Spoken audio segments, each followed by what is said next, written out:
Well, first off, thank you, Becca, for lending your voice and your fingers to our worship time. Let's see.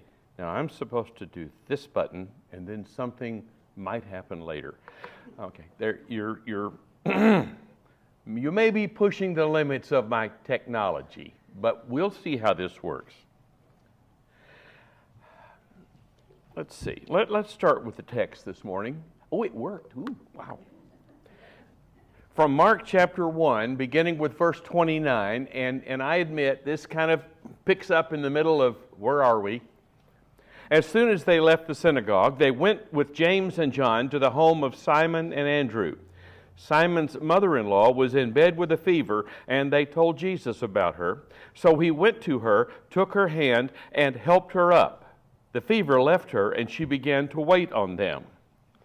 That evening, after sunset, the people brought to Jesus all the sick and the demon-possessed.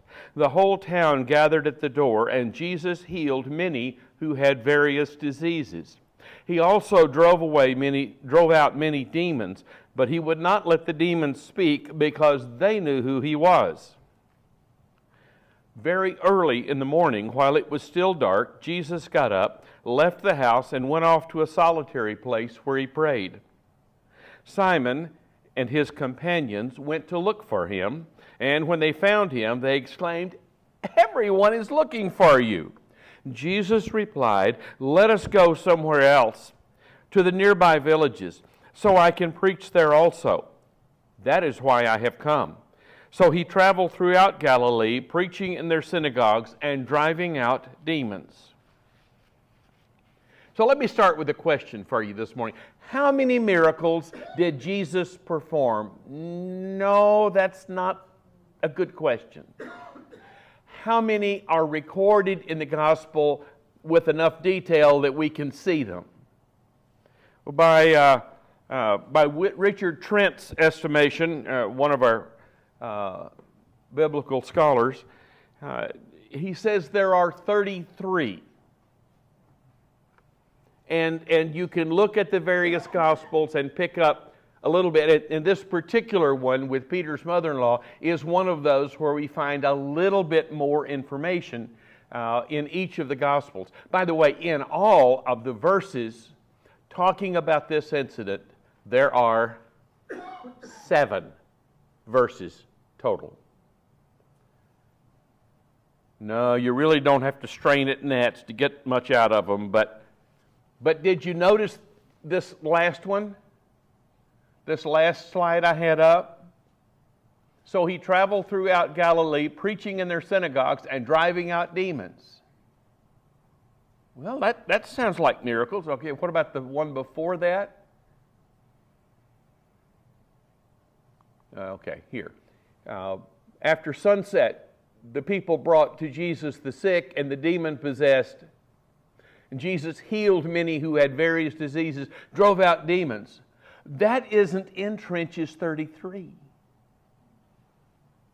And by the way, if I push that 33 a little bit more, do you know how many of them concern demon possession or casting out demons? Only 4. Now we pick up a lot like this passage where we know that Jesus was casting out demons, but there isn't a whole lot of detail on them. I don't know why that is. It's just, one of those curious observations I'm tending to make. Mark's account of Peter's mother-in-law only covers part of one of those miracles, or it only covers part of the text, I'm sorry. But I want to draw a notion to it, and then I'm going to jump forward to look some other passages. Simon's mother-in-law was sick in bed with a fever, and they told Jesus about her, so he went to her, took her hand, and helped her up. The fever left her, and she began to wait on them. Okay, let me see if I can skip forward here to Matthew's account. Yeah. Matthew chapter 8, verses 14 and 15. When Jesus came into Peter's house, he saw Peter's mother-in-law lying in bed with a fever. He touched her hand, and the fever left her, and she got up and began to wait on him. Or from Luke chapter 4, Jesus left the synagogue and went to the home of Simon. Now Simon's mother-in-law was suffering from a high fever, and they asked Jesus to help her. So he bent over her and rebuked the fever, and it left her, and she got up at once and began to wait on them. With that, I have 5 questions for you this morning. And by the way, I was really impressed with how The Chosen covered this, Joyce. That particular incident was so tender, I thought, and so well done. But first question I have for you this morning is, how's your hospitality? And this question begins in the context of this particular miracle. When Jesus called Simon Peter to leave his nets and to start catching men instead of fish, he was living in Bethsaida. So says John chapter 1, verse 44. It's about 5 miles from Capernaum. It appears then, and the text doesn't say, well, they packed up and moved on this day. It just simply locations give us the indication that Peter, along with his wife, his mother-in-law, and his brother Andrew, Mark chapter 1, verse 29, moved to Capernaum after he became a disciple of Christ. They've moved about 5 miles. I don't know which is worse, to move across an ocean or to move across the street. But 5 miles without a moving van is a pretty good trek, okay? I wouldn't have expected this home to have been large or affluent. The very fact that Andrew and Peter's mother-in-law lived with Peter and his wife hint at that, even allowing the fact that extended generations typically lived together. I get that. You know, we know of Zebedee, James and John's father, but we really don't have any information on Peter and Andrew's family at all. This is Peter's mother-in-law. Wonder what happened to the rest of her wife's family. Now, Peter and his family, let's face it, had really given up a lot to follow Jesus. It would appear that this humble home was a routine stop when Jesus was in town. We hear it here in Mark chapter 2. We also hear it in Mark chapter 9. John Butler suggests that it was Peter's house in Capernaum, which had a hole made in the roof to let the paralytic into the house for healing by Christ. Mark chapter 2, verses 1 through 6. Well, that's an interesting little combination. They tore a hole in the roof and they still let Jesus come to visit. We do know this much about the home. Jesus was welcome there, and that really says a lot, doesn't it? Jesus was welcome there. In the case of the miracle before us, we know for sure that James and John were present as well. I can only speculate that the other 8 may have been somewhere close by. Question: are you prepared to feed 12 or more house guests after Sunday worship or Sabbath worship services? Oh my. I remember when my parents hosted the minister or some visiting evangelist. It was no simple task, especially for our mother. We had a beautiful home, and everything in the house had to be spit spot clean before we could host guests. I don't know how in the world we missed having to do most of that, but I don't remember having to do a lot of the cleaning. Maybe it was done while we were in school or working at the store, but I don't remember near as much entertaining once we got old enough and she could return to help out in the store. She's busy all week and then host on Sunday. That might be pushing it a little. Today, of course, we're much more likely to show hospitality by taking someone out to lunch. But there were very few restaurants in Hickman when I was a boy, and even fewer of those were really suitable to take a guest to eat. There was basically not much more than lunch counters. There really wasn't much that I remember in the way of restaurants, especially at that time. And let's be honest, that was a time when church folks didn't go out to eat on Sundays. My, how times have changed. Second question for you. What's your suffering worth? Peter's mother-in-law may have stayed home to be ready for the group to come so that she could feed them. Now, there really wouldn't have been any cooking involved. We're talking about a Jewish household here. You didn't cook on the Sabbath because that was working. But there may still have been some getting ready or just having things there without having somebody come in and mess with them. I don't know what all might have gone on. But the fever must have progressed alarmingly fast, by my estimation. By the time the dinner party arrived, she was quite ill with a high fever. Well, I don't know about you, but I'd be out of commission for the duration. That'd finish it for me. I don't know if it was life-threatening, but at least it must have been embarrassing and may have been agonizingly painful or even worse. I have wondered if these accounts describe a massive migraine. I don't know that the Jews even had a word for migraine. I don't know that the Greeks had a word for migraine. We just know it's a pain in the head. Think about those that were coming to lunch.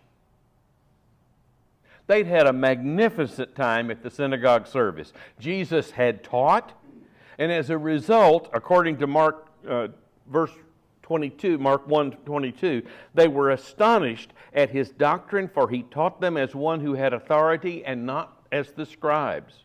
The service climaxed with Christ casting a demon out of a man also present at the service. Imagine that, a demon in a worship service. This caused the people also to be very impressed. The people were all amazed, Mark says, so amazed that they ask each other, "What is this? A new teaching and with authority. He even gives orders to evil spirits and they obey him." So time at synagogue had been quite eventful, encouraging, exciting. But after the excitement, at least 5, maybe 13 or so, show up to Peter's house only to be confronted with what appears to be serious suffering. Was it attack from Satan? Retaliation for casting out the demon of the guy in the synagogue?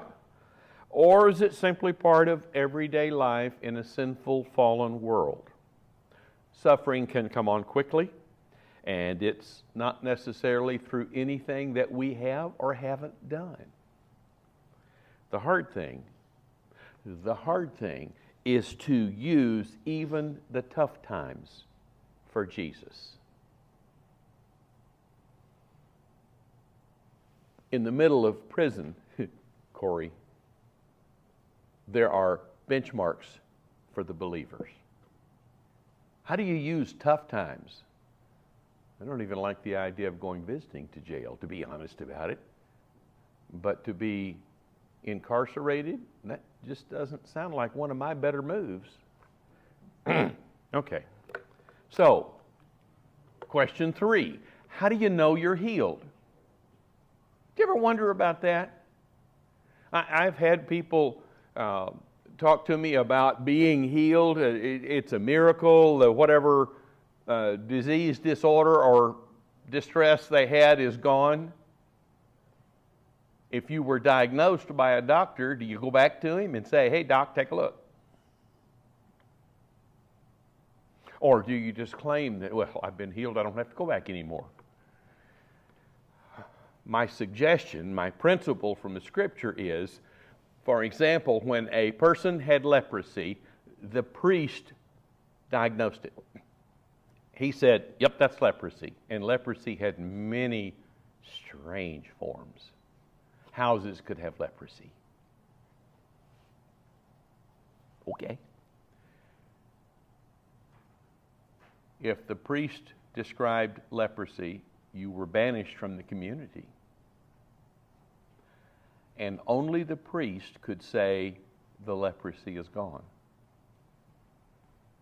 If you have been diagnosed with an illness, disease, disorder, whatever, and you are convinced that faith has healed you, go show yourself to the physicians that told you what you had. Because if it's a miracle, they need to know about it too. If it's a miracle, let's show the world about Jesus. Let's testify to the cross and the empty tomb. Too much of what passes in our world today is half-truth, rumor, innuendo, and it masquerades. Let's tell the truth. Okay, how do you know you're healed? Jesus was informed. He went to her. He bent over her. It's a medical term that Dr. Luke uses, and he touched her. He rebuked the fever, and it left her. And that's kind of a composite reading of each of those gospel accounts. Not an evil spirit, like at the synagogue just earlier. It's in the house. It's not like the demons that inhabited the one called Legion, because they were many. It's not even the wind and the waves we're talking about here that threaten to swamp the boat. Just a fever. But Jesus cares. It may seem minor, but Jesus cares. Migraine sufferers often describe an aura before a headache, but they always describe a kind of a hangover after the event. A postdictal phase, well, that's mixing diagnoses, but yeah, you get the idea. When you've been ill and proper treatment is administered, it takes time for the body to heal itself. Peter's mother-in-law got up. Jesus takes her hand. She stands.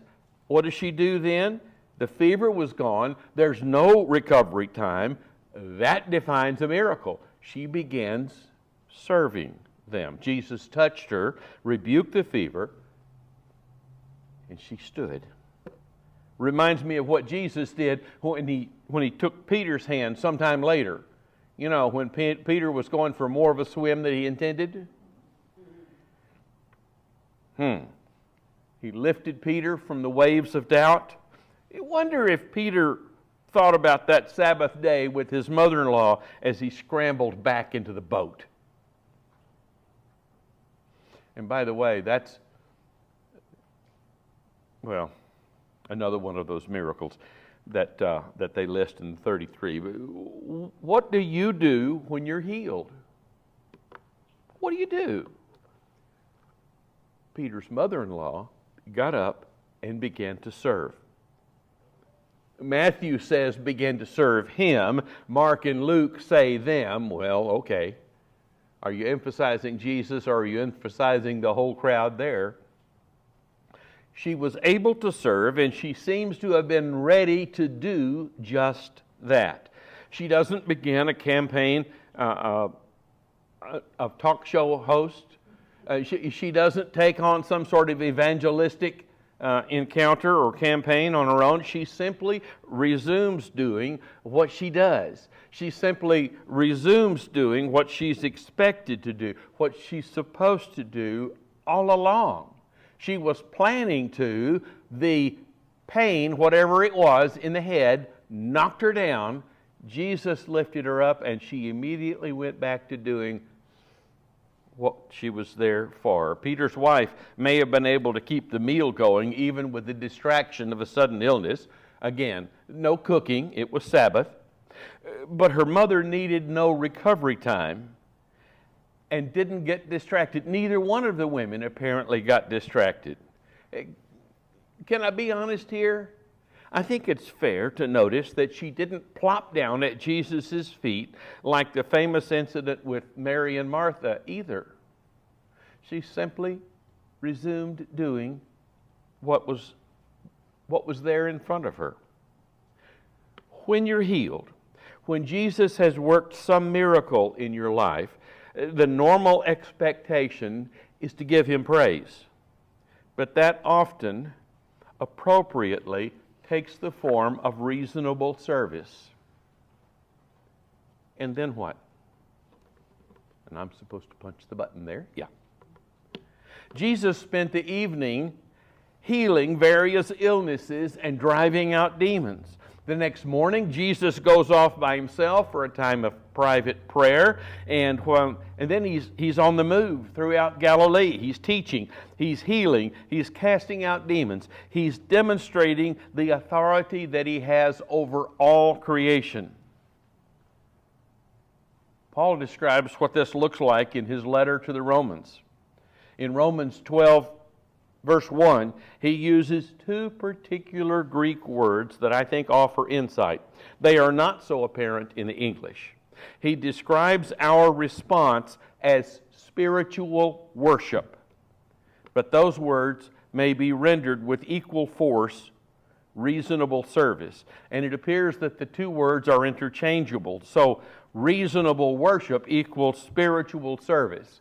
Therefore, I urge you, brothers, in view of God's mercy, to offer your bodies as living sacrifices, holy and pleasing to God. This is your spiritual act of worship. Do not conform any longer to the pattern of this world, but be transformed by the renewing of your mind. Then you will be able to test and approve what God's will is, His good, pleasing, and perfect will. How do you respond to Jesus' healing touch? Jesus, the worker of miracles, has done the most extraordinary thing. He has loved you and loves you still. He has loved you so much that He was willing to give His life as a ransom for yours. How do you ever respond to that? May you be found receptive, thankful, hospitable, useful this week. May He find you worshiping, praising, praying, and following His lead. Jesus has called you. Follow Him. Amen.